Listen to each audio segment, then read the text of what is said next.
Deal पक्की हो गई। कल तक अमेरिका और चीन एक दूसरे के गले पड़े थे। आज दोनों ममालिक टिकटॉक पर एक ही सुर में गाते दिखाई दे रहे हैं। कभी अमेरिकी सियासतदान डेटा प्राइवेसी का शोर करते, तो कभी बीजिंग वाशिंगटन पर तिजारती जंग के वार करता था। लेकिन अब हवा का रुख बदल रहा है। वही टिकटॉक जिसके सर पर अमेरिका में तलवार लटक रही थी, अब अमेरिकी सरमायाकारों की झोली में गिरने को तैयार है।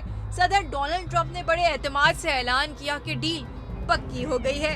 अब बस एक रस्मी दस्तखत करना बाकी है। मुआहदे के तहत 3 बड़ी अमेरिकी कंपनियां टिकटॉक के अमेरिकी ऑपरेशंस में 80% हिस्सा संभालेंगी। लेकिन इस मुआहदे पर दस्तखत कब होंगे, इस बारे में सदर ट्रंप ने कोई तफसीलात पेश नहीं की। अमेरिका और चीनी रहनुमाओं ने गुज़िश्ता रोज एक फोन कॉल के जरिए राब्ता किया था, जो जून के बाद दोनों के दरमियान पहला बराह रास्त राब्ता था। उधर अमेरिकी सदर डोनाल्ड ट्रंप का कहना है कि सिर्फ टिकटॉक ही नहीं, बल्कि चीन से उनकी 2 घंटे तवील गुफ्तगू में तिजारत और रूस यूक्रेन जंग पर भी बातचीत हुई है। सदर ट्रंप के बकौल सदर शी इस जंग को खत्म होते देखना चाहते हैं।